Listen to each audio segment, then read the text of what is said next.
আসসালামু আলাইকুম। আশা করি সবাই ভালো আছেন। আজকের ভিডিওতে আমরা দেখব কিভাবে নেটওয়ার্কে ফোল্ডার শেয়ার করবেন এবং সেই ফোল্ডারটা কিভাবে নেটওয়ার্ক ম্যাপিং টাইপ করবেন। চলেন আমরা ফোল্ডার যেটা শেয়ার করবো সেটাতে আমরা রাইট ক্লিক করব প্রথমে, তারপর প্রপার্টিসে যাব। প্রপার্টিসে যাওয়ার পরে শেয়ার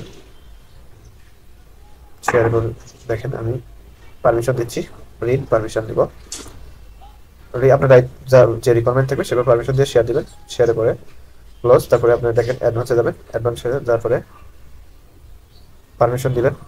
পারমিশন দেওয়ার জন্য দেখেন এভরিওয়ান, আমি এভরিওয়ান পারমিশন দিচ্ছি, সবাই যাতে দেখতে পারে আমার নেটওয়ার্ক থেকে। যদি এখানে এভরিওয়ান না আসে সেক্ষেত্রে আপনাকে এভাবে যেতে হবে। এভাবে যাওয়ার পরে এখানে এভরিওয়ান লিখে চেক দিলে কিন্তু এভরিওয়ান পারমিশনটা চলে আসবে, তখন আপনি এভরিওয়ান দেখতে পাবেন। এভরিওয়ান দেখলে আপনি যাকে পারমিশন দিচ্ছেন কিনা ফোল্ডারটা, যে পারমিশন দেয় সেটা ওকে, অ্যাপ্লাই ওকে, তারপর ওকে দিবেন, তারপর ক্লোজ করবেন। ক্লোজ করার পরে আপনার দেখেন ফোল্ডারটা শেয়ার হয়েছে কিনা, আমি আবারও দেখে নিব।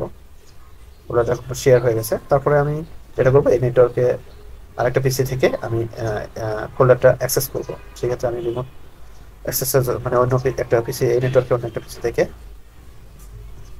ফোল্ডারটা অ্যাক্সেস করবো। সো এক্ষেত্রে আমার আইপিটা আমি কিন্তু একটা অন্য একটা পিসি থেকে গেছি। তারপরে আমি দেখতেছি আমার যে পিসিতে ফোল্ডারটা শেয়ার করলাম সেই পিসির আইপিটা আমি দেখে নেব। আইপিটা দেখে নিলাম, তারপরে অন্য একটা পিসিতে গেলাম ওই নেটওয়ার্কের। তারপরে আমি রান অপশনে যাব। রানে গিয়ে আমি যে পিসিতে ফোল্ডারটা শেয়ার করলাম সেই পিসিতে হেড করবো। দেখেন আমি কিভাবে হেড করছি, এভাবে আপনারা হেড করবেন। তারপরে আপনার ফোল্ডারটা শেয়ার, যেগুলো ফোল্ডার শেয়ার করছেন সেগুলো দেখতে হবে না। দেখেন যে ফোল্ডারটা আমি শেয়ার করছি সেটা দেখলো। এখন আমি যেটা করবো, ওই ফোল্ডারটা নেটওয়ার্ক ম্যাপিং টাইপ করবো। নেটওয়ার্ক ম্যাপিং টাইপ করার জন্য কি করতে হবে চলুন দেখি। দেখেন এই ফোল্ডারটা কোন, তারপরে দেখেন আমি এই ফোল্ডারটা ম্যাপিং টাইপ করবো।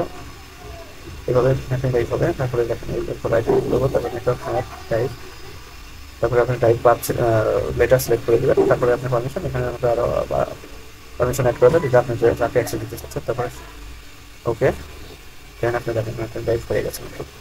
এভাবে কিন্তু আপনি নেটওয়ার্কে ম্যাপিং টাইপ করতে পারেন। সেক্ষেত্রে আপনার নেটওয়ার্কে যারা কিছু শেয়ার করতেছেন সেটাতে এইভাবে নেটওয়ার্ক ম্যাপিং টাইপ করে দিতে পারেন। চাইলে কিন্তু পারমিশন অ্যাড করতে পারেন। তো দেখেন আমি এখন এখানে যে ফোল্ডারটা শেয়ার করছি, আমি যদি আমার যে পিসিতে ফোল্ডারটা শেয়ার করছি সেই পিসিতে দিতে চাই, সেক্ষেত্রে সাথে সাথে কিন্তু এই পিসিটা চলে আসবে।